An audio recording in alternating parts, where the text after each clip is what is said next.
کا آغاز کریں گے۔ پاکستان کی فوج قومی فوج ہے۔ فوج کسی خاص سیاسی جماعت یا نظریے کی طرف راغب نہیں۔ پاک فوج کا دو ٹوک موقف آ گیا۔ DGISPR میجر جنرل احمد شریف چودھری کہتے ہیں آرمی چیف واضح کر چکے اصل طاقت کا محور عوام ہے۔ فوج کا حکومت سے رشتہ غیر سیاسی اور آئینی ہوتا ہے، اسے سیاسی رنگ دینا غلط ہے۔ پاکستان کی جو فوج ہے وہ ایک قومی فوج ہے۔ ہمارے لیے تمام سیاستدان اور تمام سیاسی جماعتیں قابل احترام ہیں گے۔ فوج پاکستان بھی نہیں یہ چاہیں گی کہ وہ کسی ایک خاص سیاسی سوچ یا خاص سیاسی زاویے، نظریے یا جماعت کی طرف راغب ہوں۔ فوج پاکستان کا اور جو بھی حکومت پاکستان ہوتی ہے اس کا آپس میں ایک غیر سیاسی آئینی رشتہ ہوتا ہے اور آئین کے مطابق رہے گا۔ اس غیر سیاسی رشتے کو سیاسی رنگ دینا مناسب بات نہیں۔ پاکستان کے عوام ہیں اور پاکستان کی افواج دونوں یہی نہیں چاہیں گے کہ اس طرح افواج پاکستان کسی خاص سیاسی پارٹی یا سیاسی سوچ کی طرف جھکاؤ کرے، رغبت حاصل کرے، جس طرح ہم کسی خاص ایک مسلک یا خاص علاقے کی طرف رجوع نہیں ہوتے۔ تو یہ ہماری نہیں، یہ اس پوری ملک کی اور قوم کی ضرورت ہے۔ سوشل میڈیا میں آئے روز بے بنیاد بلا جواز پروپیگنڈا جاری ہے۔ فوج کے خلاف مہم چلانے والے بعض لوگ سیاسی ہیں اور کچھ کا دشمن ایجنسیز والا ایجنڈا ہے۔ فوج کو دھونس اور فریب سے دباؤ میں نہیں لایا جا سکتا۔ DGISPR میجر جنرل احمد شریف چودھری کہتے ہیں فوج سے متعلق کچھ لوگوں کی رائے غیر ذمہ دارانہ اور غیر دانشمندانہ ہے۔ ریٹائرڈ فوجیوں کی تنظیموں کو سیاست کا لبادہ نہیں اوڑھنا چاہیے۔ سابق فوجی ہونے کا یہ مطلب نہیں کہ آپ قانون سے بالاتر ہیں۔ الیکشن، امن و امان یا ہنگامی صورتحال میں حکومت ہی فوج کو طلب کر سکتی ہے، DGISPR نے واضح کر دیا۔ میجر جنرل احمد شریف کا کہنا ہے کہ آرٹیکل 245 کے تحت فوج طلب کرنا حکومت کا اختیار ہے۔ الیکشن کے حوالے سے الیکشن کمیشن اور سپریم کورٹ کے سامنے موقف رکھ دیا۔ فوج اپنا موقف الیکشن کمیشن اور سپریم کورٹ کو بتا چکی ہے۔ زمینی حقائق کو دیکھتے ہوئے جواب داخل کیا گیا ہے۔ سپریم کورٹ میں ہونے والی گفتگو اوپن ہوتی تو بتا دیتے۔ مقبوضہ کشمیر بھارت کا اٹوٹ انگ ہے، نہ بنے گا۔ DGISPR میجر جنرل احمد شریف چودھری کا دو ٹوک بیان۔ نیوز کانفرنس میں کہا کہ بھارتی دعوے مقبوضہ کشمیر کی متنازع حیثیت کو نہیں بدل سکتے۔ بھارتی بے بنیاد دعوے تاریخ کے اوراق کو نہیں بدل سکتے۔ بھارتی سیاست میں پاکستان کے حالات کی اہمیت ہے۔ بھارتی مسائل سے توجہ ہٹانے کے لیے ڈس انفارمیشن مہم چلائی جاتی ہے۔ بعض ملکی عناصر دانستہ یا نادانستہ بھارت کے ایجنڈے کو آگے بڑھاتے ہیں۔ بھارت کی تمام شرانگیزیوں سے نبرد آزما ہونے کے لیے ہم وقت تیار ہیں۔ پاکستان نے ہمیشہ اقوام متحدہ کے قائم کردہ United nations military observer group in India and Pakistan کے ساتھ بھرپور تعاون کیا ہے۔ اس ضمن میں پاکستان کی طرف سے اقوام متحدہ کے مبصرین کو لائن آف کنٹرول پر مکمل رسائی دی گئی ہے کہ بھارت کی طرف سے اقوام متحدہ کے مبصرین کو نہ ہی کوئی رسائی دی گئی ہے اور نہ ہی کوئی لبرٹی آف ایکشن کی اجازت دی گئی ہے، جبکہ بھارت کی جانب سے ایسا کوئی بھی وزٹ نہیں کروایا گیا جو کہ اس کی مقبوضہ کشمیر میں حقیقی صورتحال کو چھپانے کی خواہش کی غمازی کرتا ہے۔ رواں سال اب تک 56 مرتبہ بھارت کی جانب سے چھوٹی سطح پر مختلف سیز فائر کی خلاف ورزیاں کی گئیں۔ اسی پاک فوج نے 6 جاسوس کوارڈ کاپٹرز کو بھی مار گرایا۔ سوات دھماکے میں شہداء کی تعداد 17 تک جا پہنچی۔ شہداء میں 10 پولیس اہلکار بھی شامل ہیں۔ DGISPR نے قبل دھماکے کو افسوسناک قرار دیا۔ مزید اس رپورٹ میں۔ پاکستان میں منکی پاکس کے 2 کیسز کی تصدیق ہو گئی ہے۔ وفاقی وزارت صحت حکام کے مطابق سعودی عرب سے 17 اپریل کو پاکستان آنے والے شخص میں منکی پاکس کی علامت تھی۔ سعودی عرب سے بے دخل ہونے والا متاثرہ شخص جس طیارے میں آیا اس کے ساتھ بیٹھے دوسرے شخص میں بھی علامات ظاہر ہو گئیں۔ مزید جانیں گے ہمارے نمائندے کفایت علی شاہ سے۔ کفایت، آگاہ کیجیے اب تک کیا کارروائی کی گئی ہے؟ آئسولیٹ کیا گیا ہے ان دونوں کو؟ جی بالکل، پاکستان میں جو ہے وہ منکی پاکس کا جو ہے وہ پہلا کیس جو ہے وہ سامنے آ گیا ہے۔ اگر 2 کی تصدیق ہو چکی ہے۔ وفاقی وزارت صحت کا کہنا ہے کہ سعودی عرب سے بے دخل کیے جانے والے شخص جو ہے وہ منکی پاکس کی تصدیق ہوئی ہے۔ سعودی عرب سے 17 اپریل کو جو ہے وہ پاکستان آنے والے شخص میں جو ہے وہ اس کی علامات ظاہر ہوئی تھی۔ Pakistan institute of medical sciences کے حکام نے متاثرہ شخص کے نمونے قومی ادارہ برائے صحت اسلام آباد بھیجے تھے، جہاں پر جو ہے وہ گزشتہ روز قومی ادارہ صحت نے جو ہے وہ اسلام آباد میں متاثرہ شخص میں منکی پاکس کی جو ہے وہ تصدیق کی ہے۔ मुतासरा शख्स का बताया गया है कि इसका ताल्लुक रावलपिंडी इस्लामाबाद से है और इसके अलावा इस बीमारी के हवाले से पहले केस के बाद पूरे मुल्क के एयरपोर्ट पर हाई अलर्ट कर दिया गया है और बैरून मुल्क से आने वाले मुश्तबा मरीजों के नमूने जो है वो कौमी इदारा सेहत इस्लामाबाद भेजने का जो है वो हुक्म दिया गया है। बताया गया है कि दो अफराद में जो है वो इनकी जो है वो तस्दीक हुई है, 2 केसेस की तस्दीक हुई है।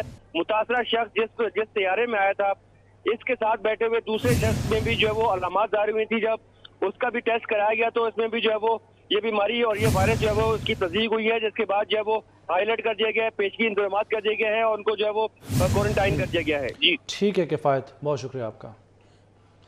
MQM पाकिस्तान के मरदमशुमारी पर तहफ़्फ़ुज़ात बरकरार हैं। MQM ने अपने वज़रा और अरकान असम्बली से इस्तीफ़े तलब कर लिए। MQM के कई अरकान असम्बली ने क़यादत को इस्तीफ़े जमा करा दिए।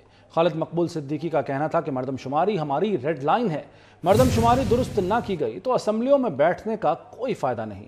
कराची की आबादी को साजिश के तहत कम दिखाया जा रहा है। रहनुमाओं ने तजवीज़ दी कि तहफ़्फ़ुज़ात दूर न होने पर सख्त मौक़िफ़ इख्तियार किया जाए। MQM राब्ता कमेटी के इजलास में इस्तीफ़ों के मामले पर हुकूमत इत्तहादी जमात को मनाने के लिए सरगर्म हो गई। वज़ीर आज़म शहबाज शरीफ का कन्वीनर MQM खालिद मकबूल सिद्दीकी से टेलीफोनिक रब्ता हुआ है। वज़ीर आज़म ने MQM के तमाम तहफ़्फ़ुज़ात जल्द दूर करने की यकीन दहानी करा दी है। तो MQM जो कि अपने अरकान असम्बली से इस्तीफ़े भी ले चुकी है, सेनेटर से इस्तीफ़े भी ले चुकी है, लेकिन रब्ता किया गया हुकूमत की जानिब से अपनी इत्तहादी जमात मुत्तहदा कौमी मूवमेंट को मनाने के लिए। और वज़ीर आज़म शहबाज शरीफ ने कन्वीनर MQM खालिद मकबूल सिद्दीकी से टेलीफोनिक रब्ता किया है, जबकि वज़ीर आज़म ने तहफ़्फ़ुज़ात को जल्द दूर कराने की यकीन दहानी कराई है। मज़ीद जानेंगे हमारे नुमाइंदे शुएब खान से। शुएब, आगाह कीजिए। जी बिल्कुल, MQM राब्ता कमेटी का आज इजलास हुआ है जो सियासी हलकों में नहायत अहमियत इख्तियार कर चुका है। MQM राब्ता कमेटी ने इस इजलास में अपने तमाम तर अरकान असेंबली के इस्तीफे भी तलब किए थे। इस दिन में जो है अब से कुछ देर कबल वज़ीर आज़म शहबाज शरीफ का कन्वीनर MQM खालिद मकबूल सिद्दीकी से टेलीफोनिक राब्ता हुआ है। वज़ीर आज़म की जानिब से MQM के तमाम तर तहफ़्फ़ुज़ात जल्द दूर करने की यकीन दहानी भी करवाई गई है। MQM का वफ़द कल इस्लामाबाद में वज़ीर आज़म शहबाज शरीफ और वफाकी वज़रा से मुलाकात करेगा। MQM वफ़द में खालिद मकबूल सिद्दीकी, अमीनुल हक, फारूक सत्तार और जावेद हनीफ शामिल होंगे। MQM वफ़द कल वज़ीर आज़म को मरदमशुमारी से मुतालिक अपने तहफ़्फ़ुज़ात से तफसीली तौर पर भी कल आगाह करेंगे अपने तहफ़्फ़ुज़ात से वज़ीर आज़म को। बहुत शुक्रिया अपडेट करने के लिए शुएब खान। साबिक़ चीफ जस्टिस साकिब निसार और PTI वकील ख्वाजा तारिक रहीम का गठजोड़ वज़ीर आज़म शहबाज शरीफ के खिलाफ नई साजिश का भांडा फूट गया। साकिब निसार और ख्वाजा तारिक रहीम की मुबैना ऑडियो सामने आ गई। ऑडियो में साकिब निसार ख्वाजा तारिक रहीम को तौहीन अदालत की दरख्वास्त फाइल करने से मुताल्लिक मशवरा दे रहे हैं। मज़ीद इस रिपोर्ट में। ऑडियो लीक्स की गुफ्तगू इंतहाई संगीन है। कुछ लोग सियासी मामलात को भड़काने की कोशिश कर रहे हैं। वज़ीर क़ानून आज़म नज़ीर तारड़ कहते हैं अदालतों को सियासी मामलात में एहतियात बरतनी चाहिए। मलिक अहमद खान ने नई ऑडियो पर सुप्रीम कोर्ट से अज़खुद नोटिस लेने का मुतालबा कर दिया।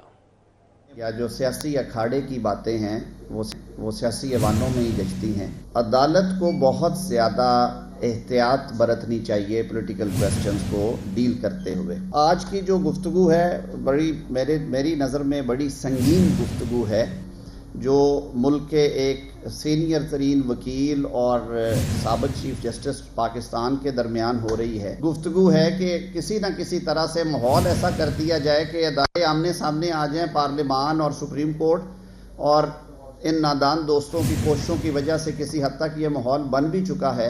इस सियासी माहौल को कुछ 3-4 रोज़ का छुट्टियों की वजह से तवक्कुफ था, कुछ थोड़ा ठहराव आया था, तो ये आग जो है ये दोबारा भड़का दी जाएगी। और जिस तरह के मुतनाज़े फैसले उन दिनों में हुए, बहुत ज़्यादा एहतियात का दामन जो है वो थामे रखना चाहिए। इस ऑडियो टेप को हम आइसोलेशन में ख्वाजा अहमद तारिक रहीम और साकिब निसार साहब की इस ऑडियो लीक को आइसोलेशन में नहीं, ये डॉट्स कनेक्ट कर इस पे सुओ मोटो नोटिस अब लेना बनता है।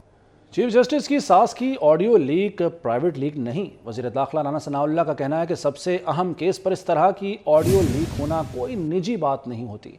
फैसल आबाद में ईद मिलन पार्टी से खिताब में कहा कि इलेक्शन अक्टूबर से आगे किसी सूरत नहीं जाएंगे। इलेक्शन पूरे मुल्क में एक साथ होने चाहिए, ना हुए तो मुल्क को नाकाबिले तलाफी नुकसान होगा। इमरान खान ने 4 साल में गालम गलोच के कल्चर के सिवा कुछ नहीं दिया, नौजवान नस्ल को गुमराह किया। इन्होंने इन 4 सालों में बासवाए तकरीरें करने के, लोगों को गाली गलोच सिखाने के, ओए तोए का कल्चर समझाने से नौजवान नस्ल को बदतमीज़ और ख़राब करने के इन्होंने कोई और काम नहीं किया। कुछ लोग हमारे तजिया नगार ये कह रहे हैं कि जी देखें वो निजी गुफ्तगू है, प्राइवेट गुफ्तगू है, ख़वातीन है, तो ये तो बड़ी बुरी बात है कि वो लीक हो गई। प्राइवेट गुफ्तगू जो है वो इंसान तक महदूद होती है, लेकिन वो मोहतरमा तो एक ऐसा केस जिसके ऊपर पूरा मुल्क जो है मेक और ब्रेक की कैफियत में मुब्तला है। अगर इस केस का फैसला जो है एक तरफ होता है। Saqib Nisar PTI tiger force कारकुन था। वज़ीर इत्तलात सिंध शर्जील मेमन कहते हैं कि साकिब निसार की ऑडियो लीक्स के बाद कई सवालात उठ रहे हैं। रोज़ाना की बुनियाद पर नई लीक्स और बातें सामने आ रही हैं। इमरान खान ने अपने इंटरव्यू में ख़तरनाक इंकशाफात किए हैं।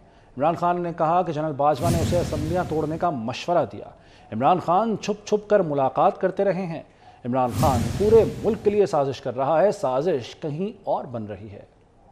और जिस तरह आप तस्वीर सामने आके आज वाला भी जो ऑडियो लीक आई है साकिब निसार की, ये सारे सवालात पेश हो रहे हैं। इसमें इसने बड़े खतरनाक किस्म के इंकशाफात किए। मैं समझता हूँ ये शख्स पाकिस्तान के खिलाफ साजिश कर रहा है, और ये साजिश पाकिस्तान में नहीं बन रही है, कहीं और बन रही है। इसमें ये फैसला हो रहा है बकौल इमरान खान के कि जनरल बाजवा साहब ने कहा इमरान को कि तुम केपी के और पंजाब असेंबलियाँ तोड़ दो, और फिर छुप के क्यों हुई मुलाकात? ये तो खुलेआम होनी चाहिए। मैं तो कहूँगा वो पीटीआई का एक टाइगर फोर्स का कारकुन था।